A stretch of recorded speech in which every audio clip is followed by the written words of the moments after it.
Hello guys, welcome to my YouTube channel best share analysis में आपका स्वागत है। तो चलिए आज हम बात करने वाले हैं एक टाटा कंपनी के स्टॉक के बारे में जिसके Q4 के नंबर आए हुए थे कल, और कल मैं वीडियो बना नहीं पाया था क्योंकि शादी में चला गया था एक जगह, तो लेट नाइट में आया हुआ था मैं 2 बजे के लगभग।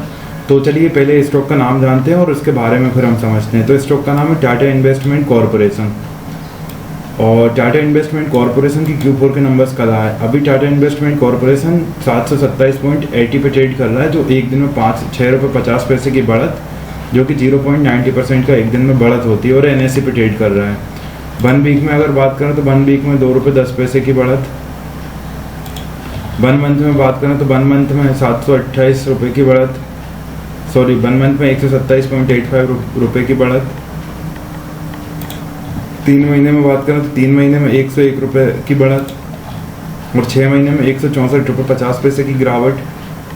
और 1 ईयर में बेसिकली बात करें तो 1 ईयर में 92.75 रुपये की बढ़त देखने मिल रही है, जो कि इक्विटी पे 14.61% का रिटर्न यहाँ पे देखने को मिल रहा है।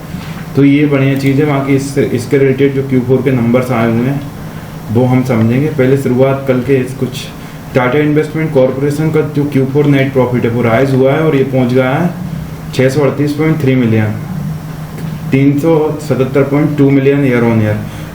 पिछले साल 377.2 मिलियन था, इस साल 638.3 मिलियन पहुंच गया है।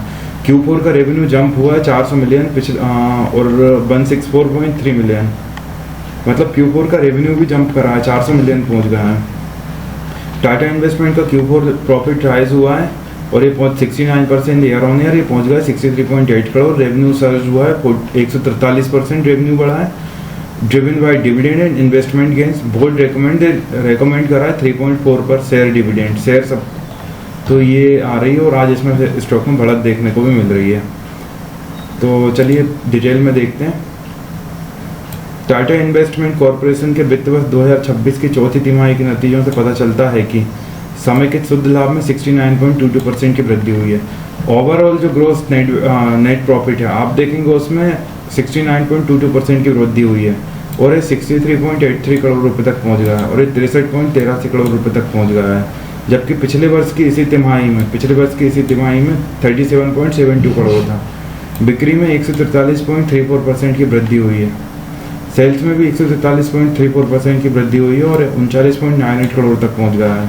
बोर्ड ने 340% का लाभांश यानी 3.4 प्रति शेयर की सिफारिश की है। वित्त वर्ष 2026 के पूरे वर्ष के लिए कर पश्चात टैक्स देने के बाद लाभ में 38.96% की वृद्धि हुई है, और 433.68 करोड़ रुपए तक पहुंच गया है। आप देखेंगे 2026 के पूरे वर्ष के लिए टैक्स देने के बाद भी 38.96% की वृद्धि हुई, और 433.68 करोड़ रुपए तक पहुंच गया है। शुद्ध लाभ की अगर हम बात करें तो शुद्ध लाभ 63.83 करोड़, पिछले वर्ष की तुलना में 69.22% की वृद्धि। शुद्ध लाभ की बात करें तो 63.83 करोड़, पिछले वर्ष की तुलना में 69.22% की वृद्धि हुई है। कुल राजस्व या बिक्री की बात करें तो 39.98 करोड़ हुई है, जो पिछले वर्ष की तुलना में 143.34% की वृद्धि शो करता है। लाभांश 340% का अनाउंस करा, प्रत्येक रुपये एक के इक्विटी शेयर पर 3 रुपये 40 पैसे का अंतरिम लाभांश अनुशंसित है। पूरे वित्त वर्ष 2026 का पूर्ण लाभ 433.68 करोड़ रहा, वार्षिक आधार पर 38.96% की वृद्धि हुई है। तो ओवरऑल पूरे वर्ष के लिए 433 करोड़ का प्रॉफिट रहा, और वार्षिक आधार पर देखें तो 38.96% की वृद्धि हुई है। मजबूत प्रदर्शन की बात करें तो कंपनी ने निवेशकों के दम पर 2026 समाप्त तिमाही वर्ष के लिए मजबूत वित्तीय वृद्धि वृद्धि दर्ज की है। तो ये बहुत शानदार मेरे हिसाब से कंपनी के नंबर आए हुए हैं, और इसीलिए कंपनी के शेयर में मार्केट गिरते टाइम भी ग्रोथ देखने को मिल रही थी। तो ये थे गाइस टाटा इन्वेस्टमेंट कॉरपोरेशन के Q4 के नंबर, और इसी तरह और भी स्टॉक रिलेटेड न्यूज़ जानने के लिए हमारे चैनल को लाइक से सब्सक्राइब करना बिल्कुल ना भूलें। Thank you.